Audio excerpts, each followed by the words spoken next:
Marcus Daniels stands motionless at his brother's casket, the weight of grief crushing his chest. Then he hears it. Officer Blake Wilson's laughter followed by whispered words, "One less troublemaker." Marcus's Delta Force training kicks in as ice fills his veins. Justice will come, but not how anyone expects. Before I continue this shocking story of injustice and the fight for accountability, let me know where you're watching from in the comments below. Hit that like button if you believe everyone deserves justice regardless of their skin color, and subscribe to join our community fighting for truth. Are you ready to witness how a decorated military commander takes on a corrupt system? The somber atmosphere of Riverstone Memorial Gardens hung heavy in the humid Georgia air as mourners gathered to pay their final respects to Jamal Daniels. His older brother Marcus, a 38-year-old decorated Delta Force commander, stood rigid in his perfectly pressed civilian suit, his military bearing impossible to conceal despite his attempt to blend in. 8 years of near-continuous deployment had kept him away from his hometown of Riverstone, and now he returned for the worst possible reason: to bury his baby brother. The closed casket was a necessity, not a choice. 3 bullets to the chest and 1 to the face had left Jamal unrecognizable, according to the funeral director, who had gently suggested the family consider alternatives to an open viewing. Marcus scanned the crowd with the practiced eye of someone trained to identify threats in hostile territory. His gaze stopped cold when he spotted 4 uniformed police officers lingering near the back of the gathering. Their presence was a statement, not of respect, but intimidation. Leading them was Officer Blake Wilson, a stocky white man with a crew cut and a face permanently set in what appeared to be contempt.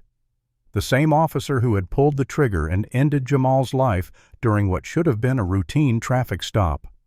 Jamal's girlfriend, Aisha Johnson, stood beside Marcus, her slender frame shaking with silent sobs. When she noticed the officers, her fingers dug into Marcus's arm. "They said they're here as protocol," she whispered, voice trembling. "But we all know why they really came." Marcus nodded, placing his hand over hers reassuringly. "I know." The service proceeded with friends and family sharing memories of Jamal. His infectious laugh, his dedication to community youth programs, his dreams of opening his own barbershop. No one mentioned how he died. No one had to. It hung in the air, unspoken but omnipresent. As people began to disperse following the final prayer, Marcus overheard something that turned his blood to ice. Officer Wilson speaking to another officer just a few feet away, clearly not caring who might hear, "Just another thug who got what was coming to him, one less dealer to worry about in Riverstone." The other officer chuckled nervously, glancing around. "Keep it down, man." But Wilson continued, "Department's better off, city's better off. These people need to understand there are consequences for not respecting authority." Marcus felt something primal rise within him, a cold, calculated rage that he had harnessed in combat zones across the world. But now wasn't the time. He needed information before action. He approached Wilson, directly extending his hand. "Thank you for coming, officer. I'm family." Wilson barely glanced at Marcus, giving his hand a perfunctory shake. "Just doing our job, making sure everything stays peaceful." The thinly veiled threat wasn't lost on Marcus. "My brother was peaceful," Marcus replied evenly. Wilson's eyes narrowed slightly. "That's not what the report says. Your brother was armed and dangerous, made threatening movements. I had no choice." Marcus maintained eye contact, his expression neutral despite the fury building inside. "Interesting. That doesn't sound like the brother I knew." Wilson shrugged, dismissive. "You military types are always gone.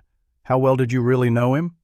He glanced at Marcus's bearing, the subtle signs of his profession. "Besides, you people tend to have hidden sides, like father, like son, like brother." The racist implication hung in the air between them. Without another word, Wilson turned and walked away, unaware of exactly who he had just insulted, or the storm that was about to descend upon him and the entire Riverstone Police Department. Later that evening, in Aisha's small apartment, she revealed what the official report had concealed. Jamal never owned a gun, never would. He was terrified of them after his friend was shot when they were teenagers. Her hands shook as she pulled out her phone. "I have proof, Marcus. I recorded it all." She pressed play on a video taken from her apartment window overlooking the street where Jamal had been pulled over. The footage was clear despite the distance, Jamal-compliant hands visible, Wilson shouting contradictory commands before firing multiple shots without provocation. "Why haven't you shown this to anyone?" Marcus asked, his military mind already calculating angles, options, contingencies. Aisha's eyes welled with fresh tears. "Because 3 witnesses to previous shootings mysteriously had their evidence deleted before they could testify. One moved away after his house was broken into 3 times in 2 weeks. Another lost his job after anonymous complaints. The third was arrested on planted drug charges." She looked up at Marcus, fear evident in her expression. "This department protects their own, especially Chief Grayson. He makes things disappear. Evidence, witnesses, complaints, people." Marcus closed his eyes, briefly centering himself. When he opened them, they held a clarity of purpose that made even Aisha straighten her posture. "I'm not seeking revenge, Aisha. Revenge is emotional, messy, ultimately hollow." He placed his hand gently on the phone containing the evidence. "What I want is justice, and justice requires strategy." 3 days after the funeral, Marcus moved into a sparsely furnished 1-bedroom apartment in the West Side district of Riverstone under the name Mark Davis. The neighborhood was predominantly black, the kind of area that saw frequent police patrols but rarely received prompt responses to emergency calls. It was perfect for his purposes. Anonymous, yet connected to the community he needed to understand. His military training had taught him that successful operations began with thorough intelligence gathering. He needed to know his adversaries, the terrain, the history of the conflict, and potential allies. His first step was reconnecting with Michael Turner, a childhood friend who had grown from the neighborhood troublemaker into a respected journalist for the Riverstone Chronicle. They met at a small coffee shop on the edge of town far from police hangouts. Michael's eyes widened in recognition when Marcus walked in. "Man, I thought that was you at the funeral. Didn't get a chance to offer condolences with all those cops hovering around." His voice lowered. "That was some serious intimidation tactics." Marcus nodded, keeping his voice equally low. "I need information, Michael. Not what's in the official reports or press releases, what's really happening with the police in Riverstone." Michael leaned forward, his journalist instincts clearly piqued. "Off the record." When Marcus nodded, Michael's expression darkened. "There's a pattern here that nobody's been able to publish. Over the past 5 years, 8 black men have been shot by Riverstone PD. All ruled justified. All with similar narratives. Suspect appeared, threatening officer feared for their life, suspected weapon that either mysteriously disappears or turns out to be a phone wallet or nothing at all." He took a sip of his coffee before continuing. "Your brother makes 9. And Wilson. He's been involved in 3 of those shootings personally. Always walks away clean." Marcus processed this information, his face betraying nothing of the calculations happening behind his eyes. Who protects them? Someone has to be keeping this quiet on a higher level. Michael's laugh was bitter. "Chief Richard Grayson runs that department like a personal fiefdom. Ex-military himself, but not special forces like you, regular Army military police. Brought that mentality to civilian policing. Mayor Bennett backs him completely. They go hunting together, share the same country club membership." Over the next week, Marcus established a careful routine. During the day, he appeared to be nothing more than a military veteran readjusting to civilian life, jogging in the mornings, spending time at the local Veterans Center, occasionally applying for security jobs that he never intended to take. At night, he conducted surveillance on Officer Wilson, documenting the man's movements, habits, and associations. What emerged was disturbing, but not surprising. Wilson was part of a tight-knit group of officers who regularly harassed residents in black neighborhoods, conducting stops without cause, performing searches without warrants, and occasionally confiscating cash or valuables without documentation. They operated with impunity, secure in the knowledge that complaints would disappear into administrative black holes. Marcus also discovered that Pastor James Washington at First Community Baptist Church had become an unofficial record keeper of police abuses. The pastor maintained files of testimonies, photographs of injuries, and dates of incidents that official channels had dismissed. Their first meeting was cautious, with Pastor Washington clearly assessing whether Marcus was trustworthy. "Your brother was a good man," the pastor said finally. "Volunteered with our youth basketball program. Those kids looked up to him." His eyes grew sad. "They're confused now, scared, when someone they trust is suddenly gone, and they're told he was a criminal. It does something to a child's sense of what's possible for themselves." Marcus understood. "I need to know everything, Pastor, not just about Jamal, but all of it, the whole pattern." Pastor Washington introduced Marcus to several families who had lost loved ones to police violence. Their stories followed the same trajectory. A minor encounter escalates shots fired, character assassination in the press, internal investigations that went nowhere, and finally intimidation when they tried to pursue justice. One mother, Mrs. Loretta Jackson, wiped tears as she recounted how officers had parked outside her house every night for 2 weeks after she filed a complaint about her son's death. "They'd shine their spotlight through my windows at 3 in the morning, she said. "My neighbors stopped talking to me because they were afraid of being targeted too." Through careful observation and strategic conversations with city employees, Marcus uncovered the financial arrangement that kept the system running. Mayor Bennett's largest campaign donors were real estate developers looking to gentrify neighborhoods like West Side.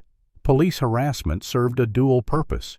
It intimidated current residents while driving down property values, making it cheaper to buy out entire blocks for redevelopment. Chief Grayson's department received budget increases and military-grade equipment in exchange for maintaining the pressure. The corruption was both systematic and deeply personal. While conducting surveillance on Wilson's partner, Officer Randall Brooks, Marcus nearly blew his cover. He had positioned himself in a diner across from a convenience store where Brooks regularly harassed the young black clerk. As Brooks emerged, spotting Marcus for the 3rd time that week, suspicion crossed his face. Marcus barely managed to divert attention by loudly flirting with the waitress as Brooks entered the diner, creating enough of a scene that Brooks dismissed him as just another veteran with boundary issues. That night, Aisha called Marcus in a panic. "Someone's been calling me Marcus, no words, just breathing, and today I found a police business card tucked into my windshield wiper." Her voice trembled. "They know I have the video. They're watching me." Marcus immediately changed tactics. He had been gathering intelligence methodically, but time was running out. They needed to move faster, build a network, and create a strategy that would protect their evidence and witnesses while exposing the truth. The hunter was becoming the hunted, but Marcus had operated behind enemy lines before. This time the enemy wore badges instead of foreign uniforms, but the principles remained the same. Identify their weaknesses, build local allies, and strike at the moment of maximum advantage. What separates a mob from a movement? Organization, discipline, and secure communication. Marcus knew that taking on the Riverstone Police Department would require all three. Using burner phones purchased in different cities and encrypted messaging apps, he created a secure network connecting victims' families, community leaders, and potential allies. The first challenge was trust. These people had been betrayed by the very institutions meant to protect them. Would you trust a stranger with military training who suddenly appeared in your community promising justice? Or would you assume he was another form of infiltration, perhaps even an undercover officer? Marcus addressed this by working through Pastor Washington and Aisha, allowing their credibility to vouch for his intentions. Meanwhile, he reached out to David Chin, a former Delta Force teammate who had transitioned to cybersecurity. "I need a secure system for communication and surveillance," Marcus explained during their encrypted call. "Something that can't be traced back to me or anyone in the community." David didn't ask questions about the operation. That wasn't their way. I can set up an infrastructure that bounces through so many proxy servers it would take the NSA months to unravel it. Give me 48 hours. With David's technical expertise, Marcus established surveillance on key figures in the corruption network, Officer Wilson, Chief Grayson, and their most aggressive colleagues. Tiny cameras captured their abuses of power while directional microphones recorded damning conversations. Marcus organized the first strategic meeting at Pastor Washington's church, deliberately choosing a weeknight when the police would be understaffed due to budget constraints. 20 community members gathered in the basement, representing various neighborhoods, professions, and age groups. Marcus kept his military background vague, presenting himself simply as Jamal's brother with some relevant experience. As Marcus outlined his proposed approach, systematic documentation, strategic pressure points, legal leverage, the church door banged open upstairs. Heavy footsteps crossed the sanctuary floor. Pastor Washington tensed. "That's not one of our deacons." Officer Randall Brooks descended the stairs moments later, hand resting casually on his holstered weapon. "Well, well, a secret meeting. How interesting." His gaze swept the room before landing on Marcus. "You again? Seems like you're everywhere these days, Mr. Davis," Marcus supplied smoothly. "Mark Davis. We're having a Bible study focused on justice in the book of Amos. Would you care to join us?" Several attendees nervously clutched actual Bibles that Pastor Washington had distributed as part of their cover story. Brooks sneered. "Bible study with no Bibles on most of these tables, try again." He stepped closer to Marcus, attempting to use his height and uniform to intimidate. "I don't know what you're planning here, but consider this a friendly warning. Some people in this town don't take kindly to outsiders stirring up trouble." Marcus maintained eye contact while subtly shifting his stance, a movement imperceptible to untrained observers, but one that would allow him to disarm Brooks in seconds if necessary. "No trouble here, officer. Just community building." Something in Marcus's calm demeanor made Brooks hesitate. He glanced around once more before pointing at Pastor Washington. "Your church is due for a fire safety inspection. Expect us tomorrow." After Brooks departed, the room erupted in whispered concerns. "This is exactly why nothing ever changes," one woman said. "They're always watching." "My cousin lost his business after he filed a complaint," added another. Suddenly had health code violations he'd never had in 20 years. Marcus waited for the anxiety to crest before speaking again. "What you're feeling right now is exactly what they want you to feel. Fear paralyzes. But we have something they don't expect: organization and discipline." He outlined a system for documenting police interactions safely, always in pairs with one person recording from a safe distance, uploading footage immediately to secure cloud storage. We're not confronting them directly. We're just creating an undeniable record. Do you agree that knowledge is power when fighting injustice? Comment number 1, if you believe documentation is the first step toward accountability, or number 2, if you think more direct action is needed right away. If you're feeling the tension building in this story, hit that like button and subscribe to see how Marcus builds his case against a corrupt system. What would you do if you were in Marcus's position? Work within the system or tear it down completely? While you're sharing your thoughts, let me tell you about Marcus's next crucial step in building his justice network. During this phase of planning, Marcus reached out to Diana Reynolds, an attorney with the Justice Department's Civil Rights Division. Her reputation for prosecuting police misconduct cases was well known, though her success rate varied depending on the local power structures she encountered. Their initial meeting in Atlanta was cautious on both sides. "You understand I can't act on hearsay," Diana said, her professional demeanor giving away nothing. "I need evidence that will stand up in court. Multiple witnesses, documentation of patterns, clear violations of constitutional rights." Marcus slid a USB drive across the table. "This is just a sample. 15 incidents, multiple officers, same department, same tactics, and one recording of an unarmed man being shot despite complying with all commands." Diana's eyebrows rose slightly as she pocketed the drive. If this checks out, it's a start. But these cases are difficult, Mr. Daniels. Juries trust police officers, judges give them wide latitude, and departments circle the wagons when threatened. Marcus met her gaze steadily. I understand the challenges, but I also understand systems and how they can be leveraged against themselves. All I'm asking is that you review the evidence and be ready when we have the full picture. Diana studied him with newfound interest. You're not what I expected from someone who just lost a brother to police violence. There's a calculation to your approach. Marcus allowed himself a small, grim smile. Justice requires strategy, Ms. Reynolds. Emotion is understandable but ineffective without direction. As Marcus left the meeting, he knew Diana remained skeptical, but he had planted a seed, established a potential official channel for when the time was right.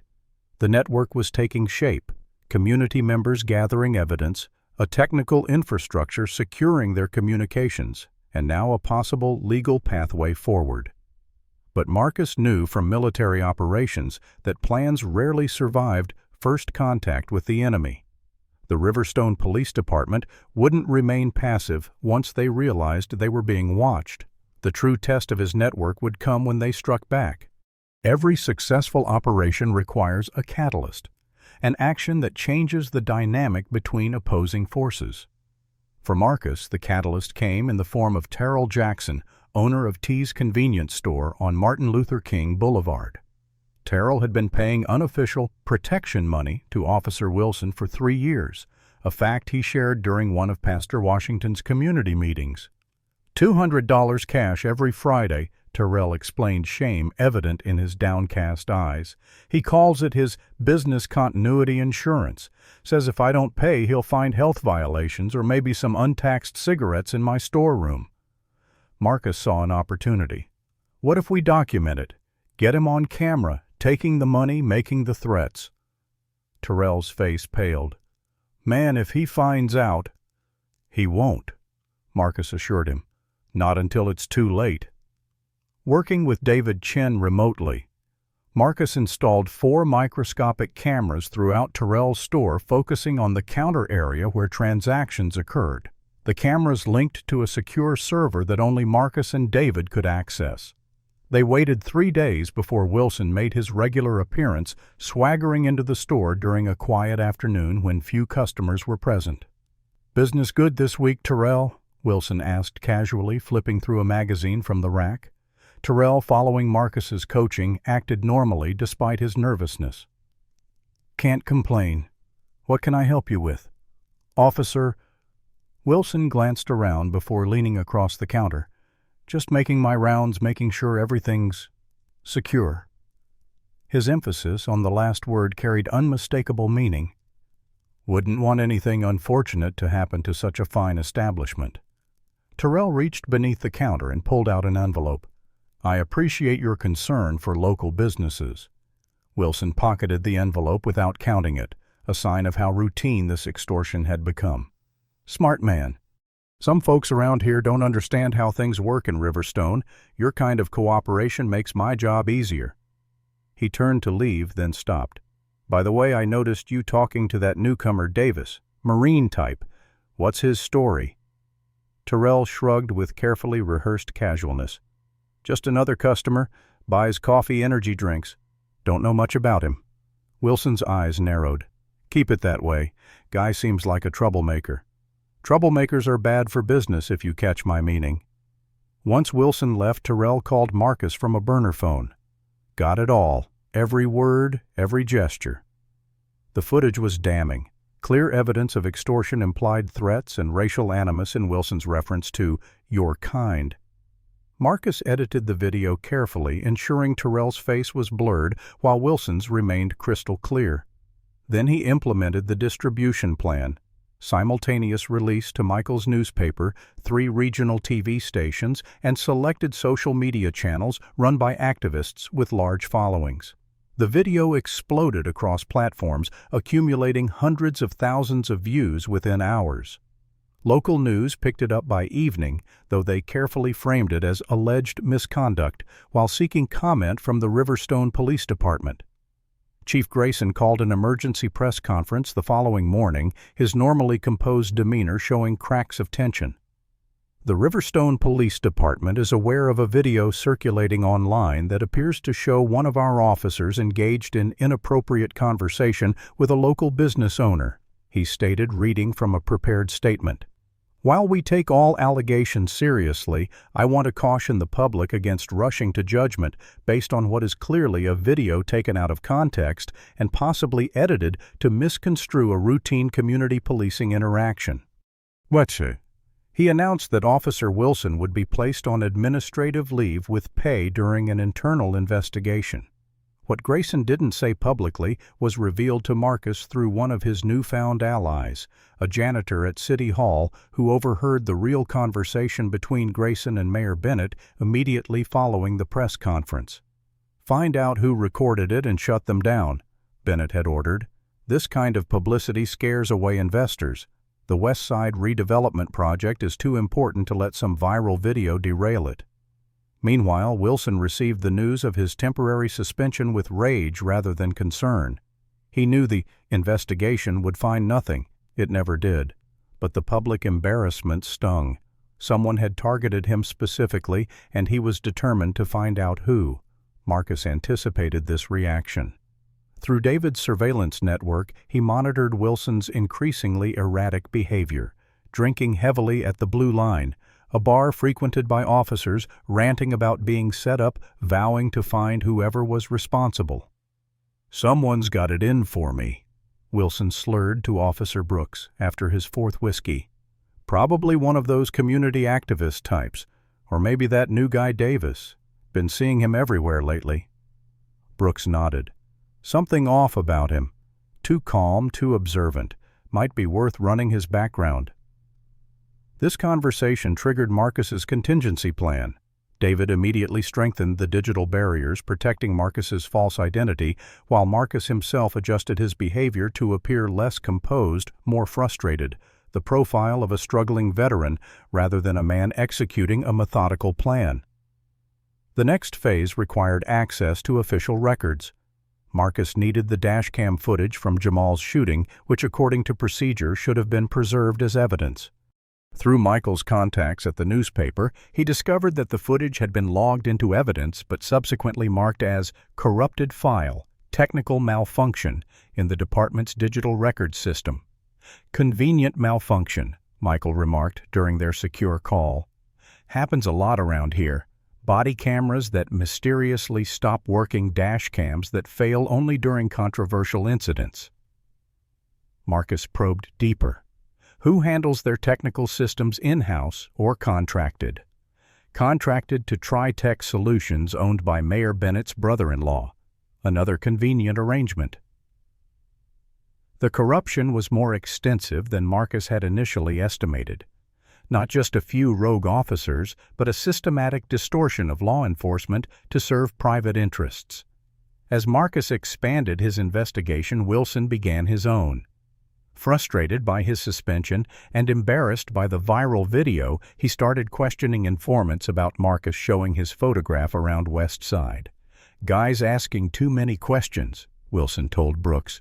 "Need to find out what he's really doing here."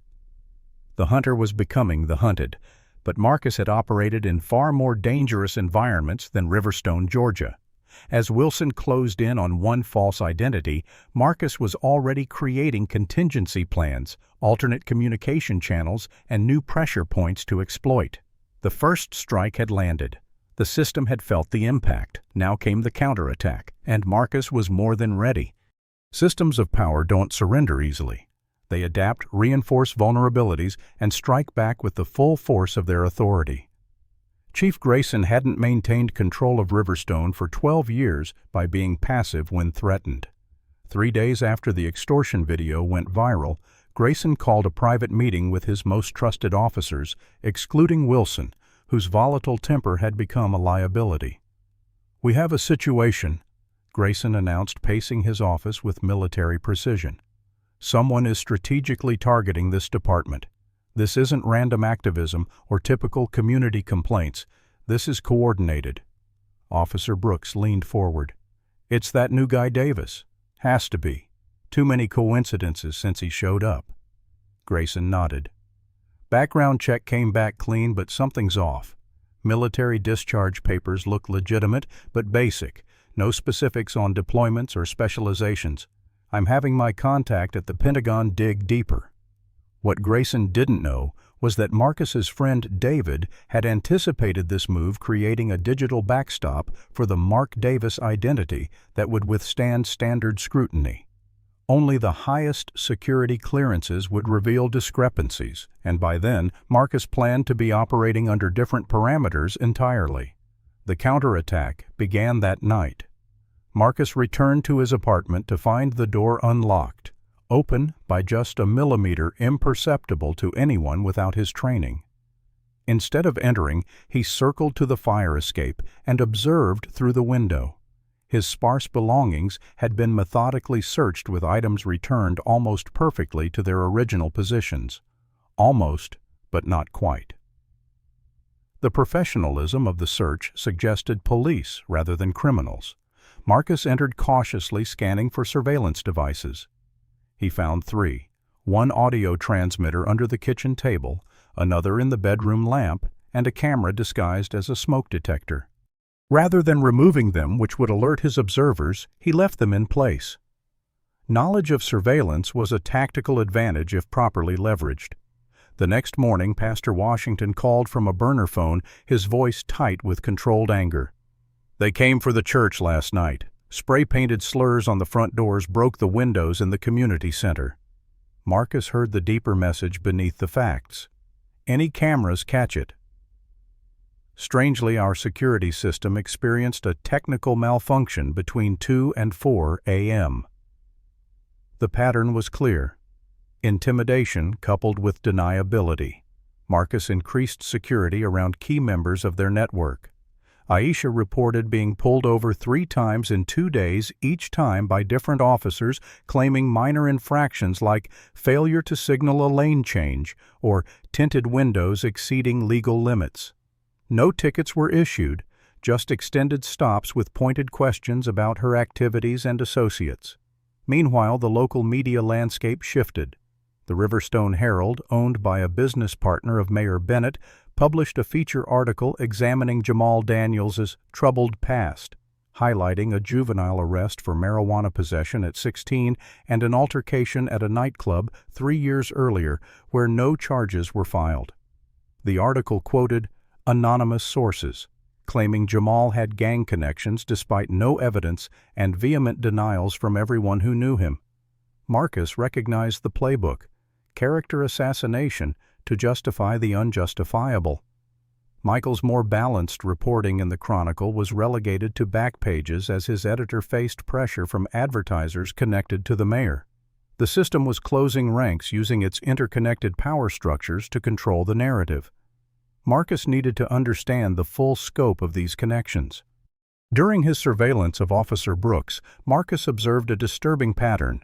Brooks would become visibly agitated after receiving certain text messages, subsequently drinking heavily, and sometimes becoming physically aggressive with suspects. Through David's technical skills, they intercepted some of these messages, revealing threats from Brooks's estranged wife, referencing incidents of domestic violence that had never appeared in official records. Further investigation uncovered 3 separate domestic disturbance calls to Brooks's home, all mysteriously absent from police records, despite department policy requiring documentation of all responses involving officers. The corruption extended beyond professional misconduct into personal protection, regardless of the potential danger to families. Diana Reynolds from the Justice Department provided another crucial piece of the puzzle during their second meeting. 2 years ago, my office received multiple complaints about Riverstone PD. She explained, checking her surroundings in the Atlanta coffee shop where they met. We began a preliminary investigation, gathering statements and evidence. Then suddenly everything stopped. My supervisor told me to drop it. Direct order from someone much higher up, no explanation given. Marcus processed this information, seeing a larger pattern emerge. Political interference. Diana shrugged. All I know is that 3 days after I interviewed Mayor Bennett, my investigation was shut down and I was temporarily reassigned to white-collar cases in another district. The implication was clear. Someone with significant political influence was protecting Riverstone's power structure. Marcus decided to follow the money. Using his military contacts, he obtained financial records that would normally require court orders or sophisticated hacking. The picture that emerged connected all the pieces. Mayor Bennett and several city council members had invested heavily in shell companies that were quietly purchasing properties throughout West Side and other predominantly black neighborhoods. These companies connected to larger development corporations, planning luxury condominiums and commercial spaces that would price out current residents. Chief Grayson's aggressive policing of these neighborhoods served multiple purposes: intimidating homeowners into selling below market value, driving down property assessments through increased crime statistics, and removing community leaders who might organize resistance. The scope of corruption extended beyond Jamal's shooting or Wilson's extortion racket. It was systematic economic violence disguised as law enforcement. As Marcus documented these connections, the pressure on his network intensified. Terrell Jackson arrived at his store one morning to find his locks changed and a notice of health code violations posted on the door. Mrs. Loretta Jackson, who had shared her son's story, lost her job at the municipal office for budget cuts, despite being the only employee terminated. Even Michael faced consequences, receiving a warning from his editor about balanced reporting and community sensitivity. The message was clear: resistance would be costly. The surveillance on Marcus also increased. Unmarked police vehicles regularly parked across from his apartment. His movements were monitored, his conversations potentially recorded. But Marcus had operated under far more dangerous surveillance in war zones across the world. He began a careful disinformation campaign, having seemingly private conversations about false plans, appearing to abandon certain allies while strengthening those connections through alternate channels, and gradually building a picture of demoralization and retreat that was entirely fictional. Behind this facade, Marcus was consolidating evidence, strengthening community bonds, and preparing for the most critical phase of his operation. The system was fighting back with all its institutional power. But systems have vulnerabilities precisely because of their interconnected nature. One point of failure could collapse the entire structure. Marcus just needed to find that point, or create it. Systems maintain power through isolation, convincing the oppressed that they are alone, outnumbered, and powerless. Marcus understood that transforming individual grievances into collective action was essential for challenging entrenched corruption. "What we're facing isn't just a few bad officers," Marcus explained during a community meeting held in the basement of a local barber shop after Pastor Washington's church had been vandalized. "It's a system designed to protect power and property over people. We can't fight it as individuals."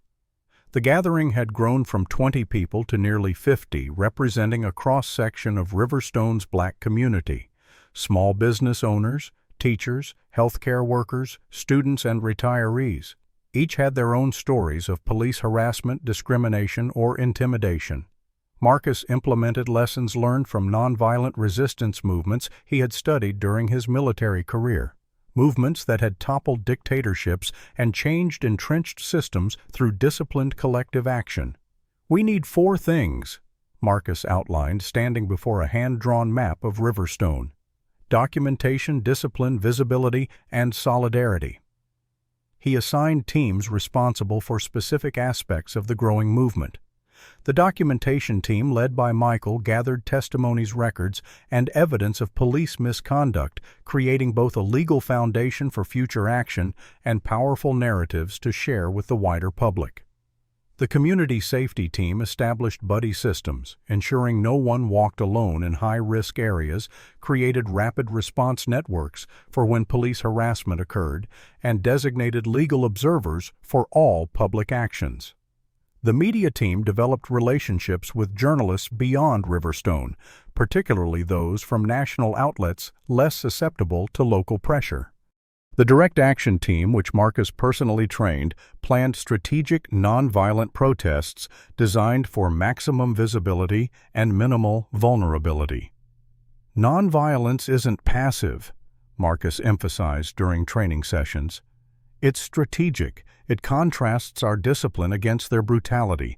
It reveals the truth about who's really threatening public safety. The first public demonstration took place outside City Hall during a council meeting discussing increased police funding. 300 residents gathered with signs bearing the names and faces of those killed or brutalized by Riverstone police. They stood in complete silence for 30 minutes, a disciplined, powerful image that local media couldn't ignore and police couldn't justify dispersing. When officers attempted to provoke reactions by walking through the crowd with hands on their weapons, protesters maintained their discipline, neither engaging nor retreating. National media began picking up the story of Riverstone's growing protest movement. A cable news segment featured interviews with family members of police violence victims, including Aisha, who spoke eloquently about Jamal's character and community work. The reporter asked pointed questions about the pattern of incidents and the unusual frequency of malfunctioning police recording equipment. Social media amplified these stories beyond traditional news cycles with hashtags like #Justice for Jamal and #Riverstone. Resistance trending regionally, then nationally. As protests grew in size and frequency, so did police response. Officers began arriving in riot gear, forming intimidating lines facing peaceful demonstrators. Marcus had anticipated this escalation and trained protest leaders accordingly. "They want us to match their energy to justify their tactics," he explained. "Our power comes from refusing that script." Instead of confronting police directly, protesters would disperse when tensions rose, regrouping at predetermined locations to continue their actions. This mobility frustrated police commanders accustomed to controlling static demonstrations. Have you ever witnessed how a community can transform when united against injustice? Comment number 1. If you believe in the power of organized, peaceful resistance, or number 2, if you think systems never truly change. Hit that like button if you're inspired by communities standing together against corruption, and subscribe to follow Marcus's strategic battle against systemic racism. What would make you join a movement for justice in your own community? While you share your thoughts, let's see how the Riverstone resistance reached a critical turning point. Officer Wilson, still suspended but increasingly volatile, attended one protest in civilian clothes, visibly intoxicated, and attempting to provoke demonstrators with racial slurs and aggressive posturing. When protesters maintained their discipline, refusing to engage, Wilson's frustration mounted. He shoved a teenage boy who was helping distribute water to demonstrators. The boy's father stepped between them, hands raised peacefully. Wilson punched him repeatedly until other officers intervened, not to arrest Wilson, but to hurriedly escort him away from the scene. Multiple protesters captured the entire incident on video. The footage spread rapidly across social media platforms, undermining the department's narrative about professional policing and dangerous protesters. Public opinion began shifting as residents who had remained neutral could no longer ignore the evidence before them. National civil rights organizations sent representatives to Riverstone offering legal support and additional training for local activists. Marcus kept his own profile, deliberately low coordinating strategy, but never becoming the public face of the movement. This wasn't about personal recognition, it was about systemic change that would outlast any individual leader. The turning point came when Aisha finally found the courage to publicly share her video of Jamal's shooting. She had kept it secure despite increasing pressure, waiting until the community support structure was strong enough to protect her. "I can't hide anymore," she told Marcus the night before going public. "Jamal deserves justice. I need to stand in my truth." The unedited footage showing Jamal clearly complying with all commands before being shot multiple times directly contradicted the official police report. Released simultaneously to multiple media outlets and authenticated by technical experts, The video eliminated any possibility of dismissing it as doctored or misleading. Public outrage transcended Riverstone's boundaries with #justice. For Jamal trending nationally. State officials previously reluctant to intervene in local matters announced they would review the case independently. Governor Harrison, facing re-election and suddenly concerned about his standing with black voters, called for full transparency and accountability. The Riverstone Police Department's carefully constructed narrative had finally collapsed under the weight of undeniable evidence and organized community pressure. But Marcus knew from military experience that the most dangerous phase of any operation comes when the opposition is cornered. Chief Grayson and Mayor Bennett still controlled significant resources and authority. Their counterattack would be desperate, possibly violent, and certainly creative. The community had mobilized effectively, but the true test of their movement's strength still lay ahead. Victory wasn't assured, but for the first time it was possible. When systems begin to fail, those who benefit from them rarely surrender power willingly. Instead, they escalate, taking increasingly desperate measures to maintain control. The state's announcement of an independent review triggered emergency meetings throughout Riverstone's power structure. In the mayor's wood-paneled office, Chief Grayson paced while Mayor Bennett made frantic phone calls to political allies. "The governor's hanging us out to dry," Bennett fumed after his third call. "Says it's too hot politically to interfere." Grayson slammed his fist on the conference table. "This goes beyond Wilson's stupidity now. If they start digging, they'll find everything. The property deals, the selective enforcement, all of it." Bennett lowered his voice despite being in a secured room. "Then we need to discredit the entire movement before investigators arrive. Make it look like dangerous radicals rather than legitimate grievances." Their strategy unfolded in stages. First came the official response. Wilson was suspended without pay pending investigation, a symbolic sacrifice meant to demonstrate accountability while protecting the broader system. Chief Grayson held another press conference expressing deep concern about officer conduct, while emphasizing the extraordinary pressures faced by law enforcement in today's anti-police climate. Simultaneously, less official tactics emerged. Through David's surveillance, Marcus intercepted communications revealing that Bennett had hired a crisis management firm specializing in narrative control and public opinion manipulation. Their playbook included creating false social media profiles to spread misinformation about protest leaders, hiring counter-protesters to display extremist messages that would tarnish the movement's image, and planting provocateurs within demonstrations to incite property damage or violence. Marcus recognized these tactics from destabilization operations he'd studied during his military career. He immediately strengthened protest security protocols, creating verification systems for participants and designated peacekeepers trained to identify and isolate provocateurs. The first test came during a major demonstration outside police headquarters. As hundreds of peaceful protesters gathered with signs and chants, a small group of unfamiliar men appeared, faces partially covered, carrying signs with violent anti-police rhetoric that contradicted the movement's established messaging. They began pushing toward police lines, attempting to break through the movement's volunteer peacekeepers. Marcus, observing from a distance, identified their leader, a private security contractor he recognized from an overseas deployment years earlier. Using the protest security channel, Marcus directed peacekeepers to form a human barrier between the provocateurs and police lines, while another team surrounded the infiltrators with cameras documenting their faces and actions. "We don't know these people," protest leaders announced through megaphones. "They don't represent our movement or our community." The exposed infiltrators retreated quickly, their mission to create violent imagery for news cameras thwarted. But the opposition had more tactics ready. Local news began featuring interviews with concerned citizens worried about outside agitators in their community, several of whom were later identified as actors hired by the crisis management firm. Social media flooded with false claims about protesters' backgrounds and intentions. Marcus countered by having the media team release carefully vetted personal stories from community members affected by police misconduct, humanizing the movement beyond abstractions like protesters or activists. As state investigators prepared to arrive, Officer Brooks, increasingly unstable under pressure, made a critical error.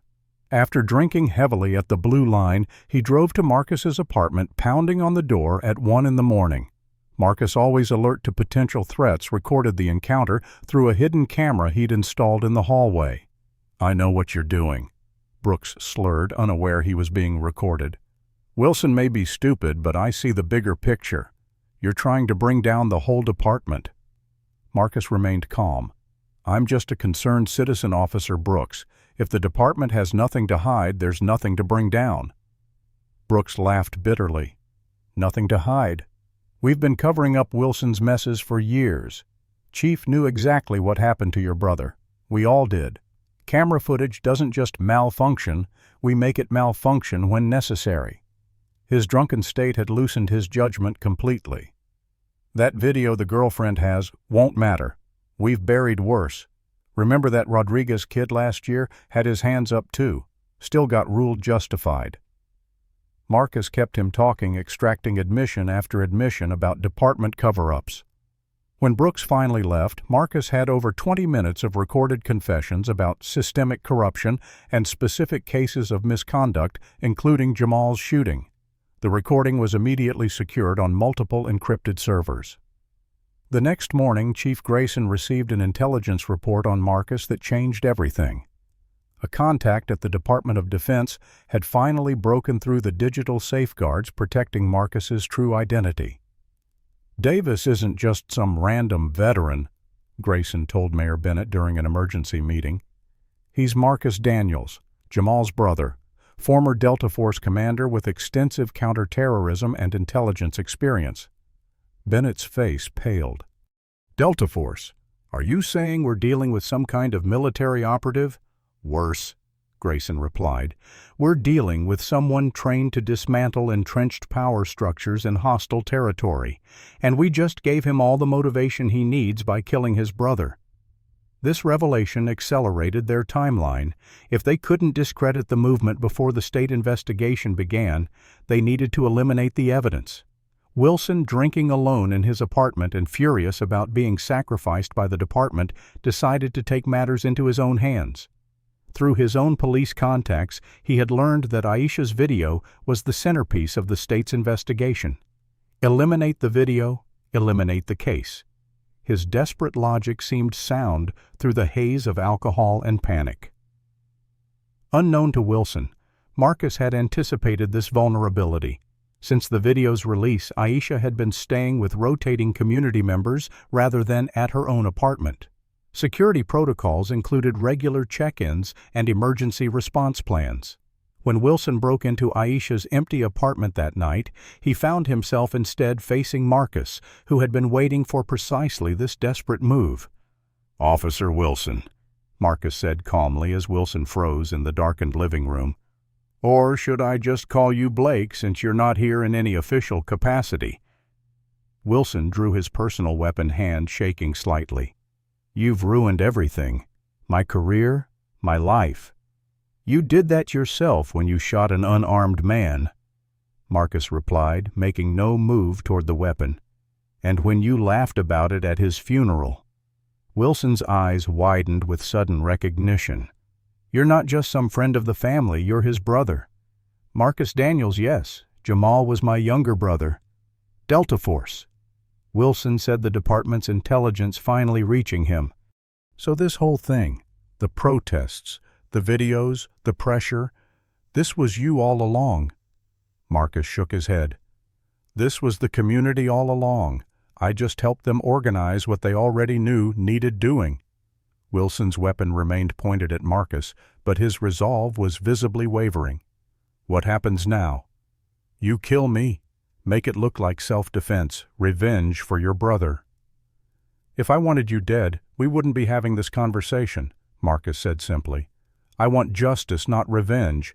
Justice means you face consequences according to the law, the same law you twisted to avoid accountability." Something in Marcus's calm certainty penetrated Wilson's panic. "They'll never let me testify. Chief Grayson, the mayor. They'll make sure I never make it to court. Unless you have something to offer the state investigators, something valuable enough to warrant protection." Marcus saw the calculation happening behind Wilson's eyes, the desperate arithmetic of self-preservation. "Chief Grayson ordered us to target specific residents," Wilson said, finally lowering his weapon slightly. "People who wouldn't sell their properties to the mayor's development companies. Harassment, trumped-up charges, civil asset forfeiture. Anything to pressure them to leave. And Jamal." Wilson's shoulders slumped. He was documenting it all, collecting testimonies, recording incidents. Pastor Washington was helping him build a case. We didn't know until after I shot him. When we searched his apartment, we found his evidence. Chief Grayson ordered everything destroyed. As Wilson revealed the full scope of the conspiracy, neither man noticed the shadowy figure watching through the window. Officer Brooks, who had followed Wilson, realizing his former partner might become a liability to the department.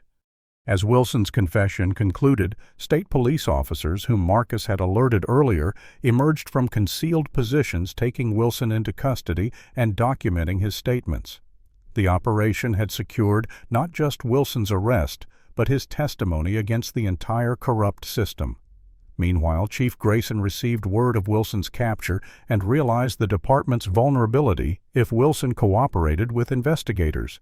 He hurriedly packed a bag, planning to flee temporarily until his political connections could contain the damage. As he left his house, he found his driveway blocked by an unmarked car. Diana Reynolds stepped out accompanied by federal agents. "Chief Richard Grayson," she announced formally. "These agents have a warrant for your arrest on federal charges of civil rights violations, conspiracy, and obstruction of justice." As Grayson was taken into custody, Marcus watched from across the street, accompanied by Michael. The journalist shook his head in amazement. "When you said you were going to change things, I didn't really believe it was possible." Marcus's expression remained solemn. "It's just beginning. Systems don't change overnight, but they do change when enough pressure is applied at the right points." The coordinated arrests of Wilson and Grayson marked a turning point, but Marcus knew the deeper work of transformation still lay ahead. Mayor Bennett remained in power, and the economic forces driving Riverstone's corruption continued operating. The community had won a significant battle, but the campaign for true justice required vigilance, persistence, and continued solidarity. The escalation had reached its peak. Now came the most challenging phase, transforming momentary victory into lasting change. In warfare, there is a moment when opposing forces fully engage, when strategies, preparations, and resources directly collide. For Marcus's campaign against Riverstone's corruption, that moment arrived with unexpected speed following the arrests of Wilson and Grayson. The news spread through the community with electric intensity, igniting both celebration and anxiety. Justice seemed possible, yet incomplete. Marcus gathered the core leadership team at a secure location: Aisha, Pastor Washington, Michael, and representatives from each working group. "This is the most dangerous phase," he cautioned, tempering their excitement. "Mayor Bennett still controls significant resources, and desperate people make unpredictable decisions." His warning proved prophetic sooner than anyone anticipated. That evening, Aisha received an anonymous text directing her to check her email.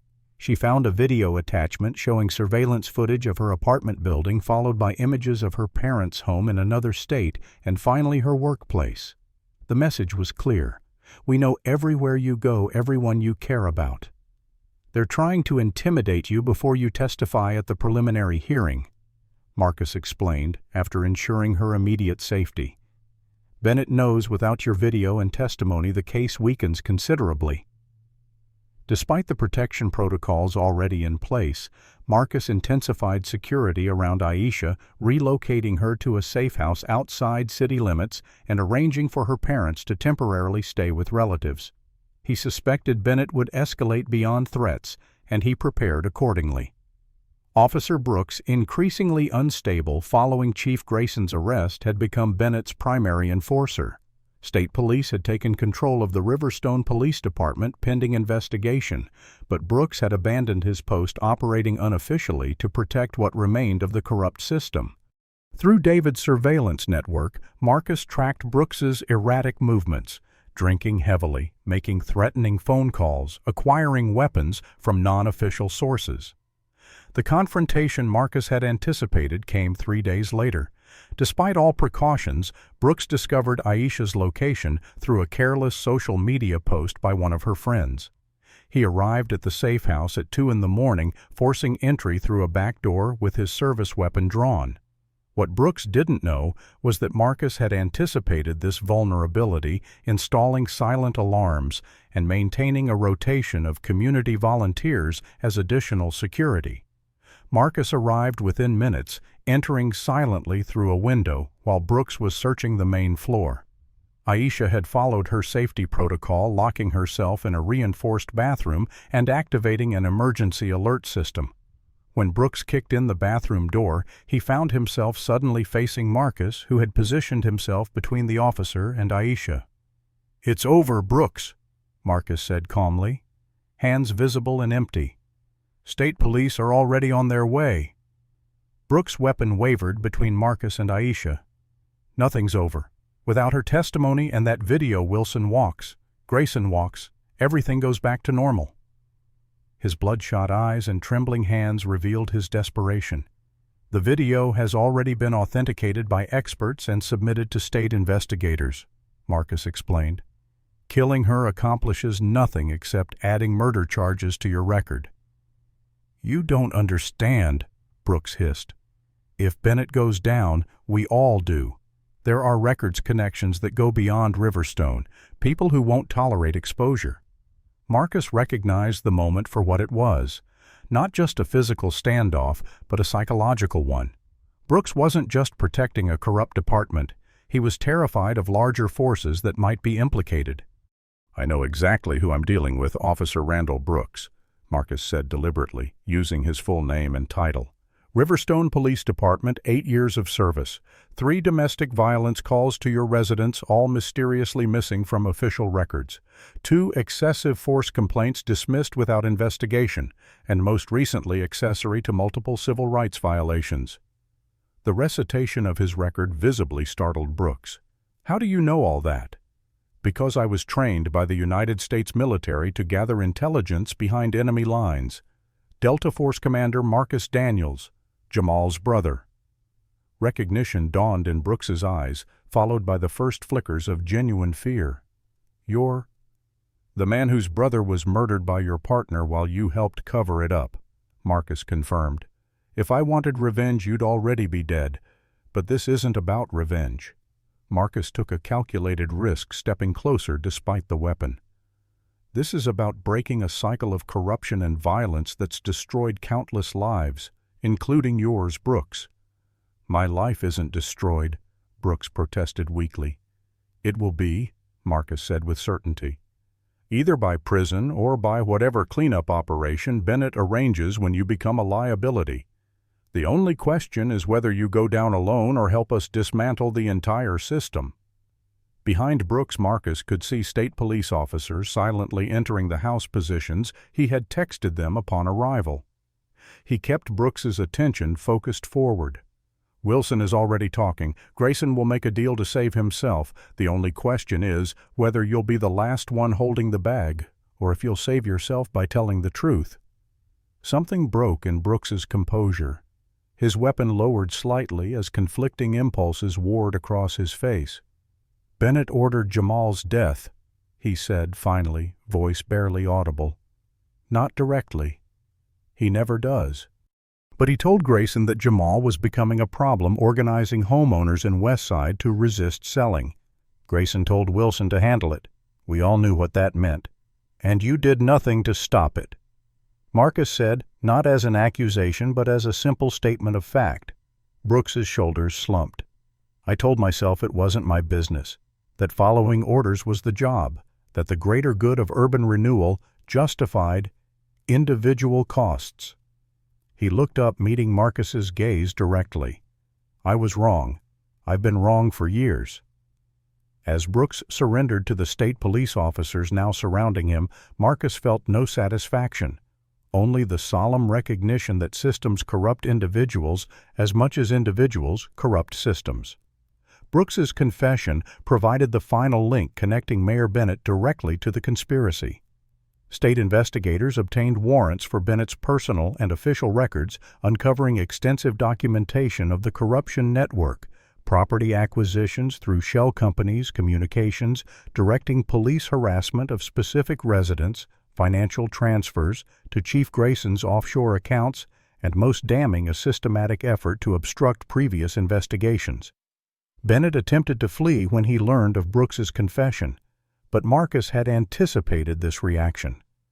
Diana Reynolds and federal agents were waiting at the private airstrip where Bennett kept his single-engine plane. "Franklin Bennett," Diana announced as agents surrounded him, "you're under arrest for conspiracy to violate civil rights under color of law, obstruction of justice, and solicitation of multiple felonies." Bennett's face contorted with rage as he was handcuffed. "You have no idea who you're dealing with. I have friends in Washington who will bury this case and everyone involved in it." Diana smiled thinly. "Interesting you should mention Washington. Your friends there seem remarkably uninterested in returning your calls since we obtained your phone records. Powerful people don't appreciate being connected to obvious corruption cases that might taint them by association." As Bennett was placed in a federal vehicle, Marcus watched from a distance.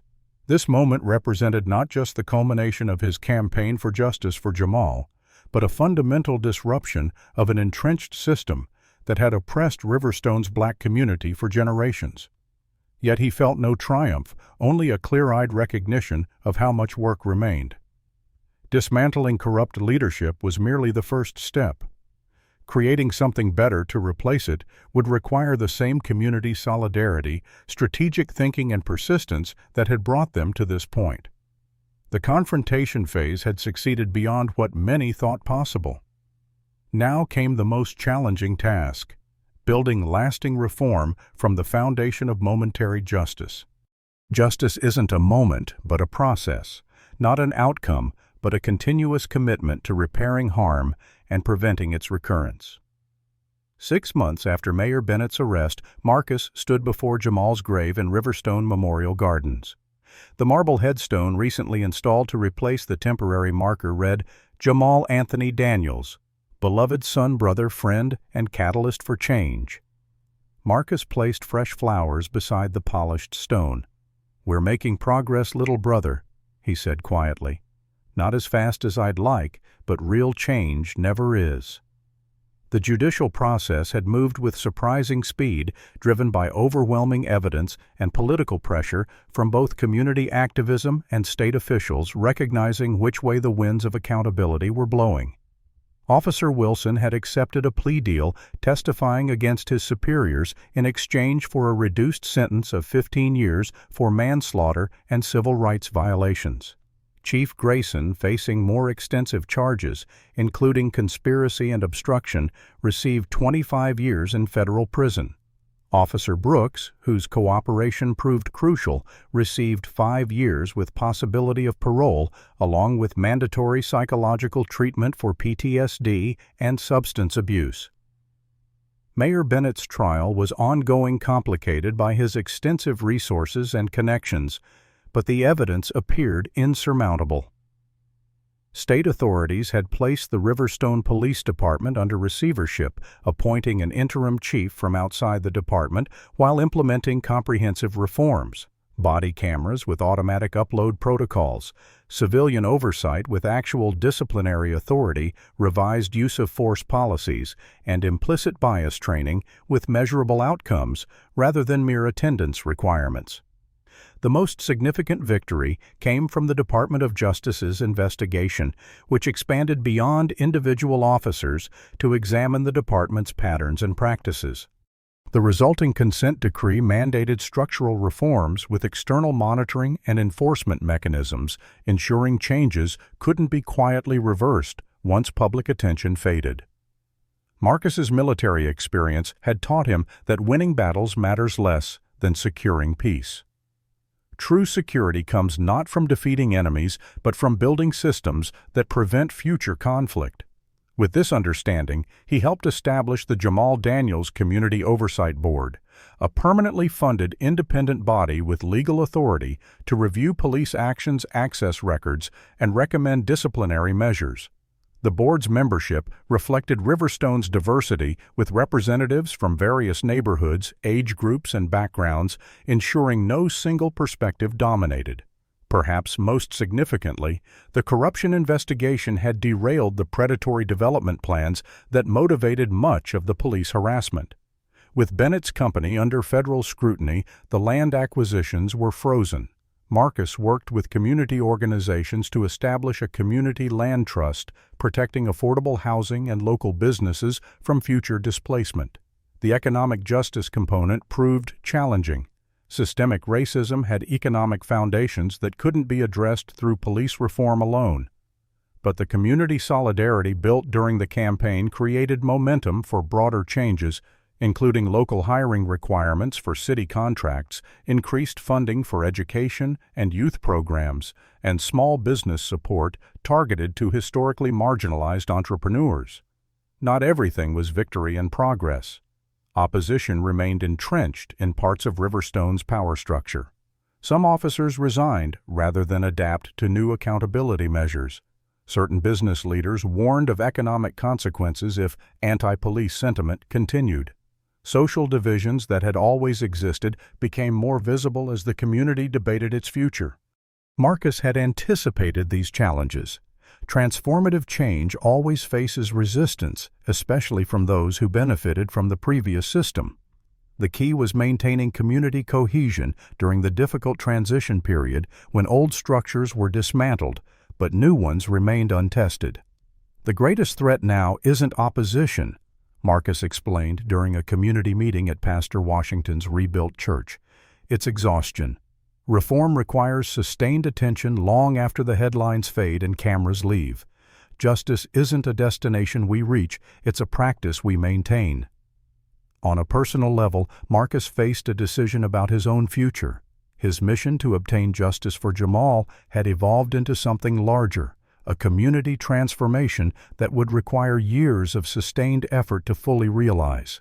Did his role in that future work continue, or was it time to step back and allow local leadership to guide the process? Diana Reynolds offered perspective during their final official meeting as the federal investigation concluded. "What you've accomplished here is remarkable," she said. "Most communities facing similar issues never achieve this level of accountability. But sustainable change requires local ownership." Marcus nodded. "I've been thinking about that. My military career taught me that the most successful operations create conditions where outside intervention becomes unnecessary." Aisha had found her voice during the movement, emerging as a powerful advocate and organizer. Pastor Washington continued providing moral leadership and institutional support through his church. Michael's journalism had helped shift local media coverage toward greater accountability. New leaders had emerged throughout the process, particularly among younger residents, inspired by the community's collective power. As Marcus considered his next steps, he received an unexpected call from David Chen, his former Delta Force teammate who had provided technical support throughout the campaign. "Remember that surveillance system we created?" David asked without preamble. "I've been tracking some interesting patterns in other departments around the country. 3 cities showing identical approaches to policing property acquisition and community displacement. Same playbook, different locations." Marcus felt a familiar tension return to his shoulders, the recognition of a mission not yet complete. "Send me the files," he said after a moment's consideration. "I'll take a look." 1 week later, Marcus made his decision. At Jamal's grave, he traced his brother's name engraved in marble. "This was never just about what happened to you," he said softly. "It was about what happens to communities when power operates without accountability, about what happens to a nation when justice applies differently based on race or resources." He placed a small Delta Force medallion beside the flowers. "I'm going to continue the work, brother. not just here, but wherever these systems threaten people's rights and dignity. The tactics change, but the mission remains the same, creating a world where what happened to you never happens to anyone else. Marcus arranged for his apartment lease to continue planning to return regularly to support Riverstone's ongoing transformation. The community's work would continue, implementing reforms, rebuilding trust, creating new institutions based on equity rather than exploitation. His role would evolve from leader to advisor, allowing local voices to guide their community's future, while he applied the lessons learned in Riverstone to other communities facing similar struggles. As evening fell across the cemetery, Marcus took a final photograph of Jamal's headstone. He added it to a secure file containing all the evidence, strategies, and outcomes from Riverstone, a playbook for community-led justice that could be adapted for different contexts. On the flight to his next destination, Marcus reflected on the ancient wisdom that true justice isn't merely punishing wrongdoing, but creating conditions where harm is less likely to occur. Riverstone had begun that journey. Other communities would follow. The fight against systemic racism and corruption wouldn't end with a single victory or in a single town, but each transformation created possibility for the next. What do you think is the most important element in fighting for justice? Evidence, community organizing, legal action, or personal courage? I'd love to hear your thoughts in the comments below. If this story of standing up against corrupt systems inspired you, please hit that like button and subscribe to our channel for more powerful true stories of justice and resilience. Share this video with someone who needs to understand how strategic, peaceful resistance can create real change. Thank you for joining me on this journey through one community's fight for accountability. Remember, as Marcus learned, justice isn't something we achieve once and for all, it's something we must continually work toward together. Marcus Daniels's journey teaches us that true justice requires strategy, not just emotion. By applying his military expertise to community organizing, he showed how systematic documentation, disciplined action, and strategic pressure can dismantle corrupt systems. The story reminds us that racism and abuse of power thrive in isolation, which is why building community solidarity is essential for meaningful change. When people unite across different backgrounds and skills, they create a power that even entrenched institutions cannot ignore. Marcus understood that lasting reform goes beyond removing corrupt individuals. It requires creating new systems with built-in accountability. His approach balanced immediate justice for Jamal with long-term structural change for the entire community. Perhaps most importantly, the story demonstrates that transformation is never complete. Justice isn't a destination, but a continuous practice requiring vigilance and commitment. By empowering local leadership rather than remaining the central figure, Marcus ensured that Riverstone's progress would continue beyond his involvement, creating a model that could inspire similar movements for justice nationwide. What corrupt systems exist in your community that need to be exposed and reformed? Have you witnessed injustice that continues because people feel powerless to challenge it? Share your thoughts in the comments below about how Marcus's strategic approach might apply to situations you've encountered. If this story of peaceful but powerful resistance against racist policing inspired you, please hit that like button to help others find it. Subscribe to our channel for more compelling stories of communities fighting for justice and dignity. And if you know someone struggling against systemic oppression who needs to see that change is possible through strategic action, share this video with them. Thank you for joining us on this journey through Riverstone's transformation. Remember that each of us has the power to be catalysts for justice in our own communities.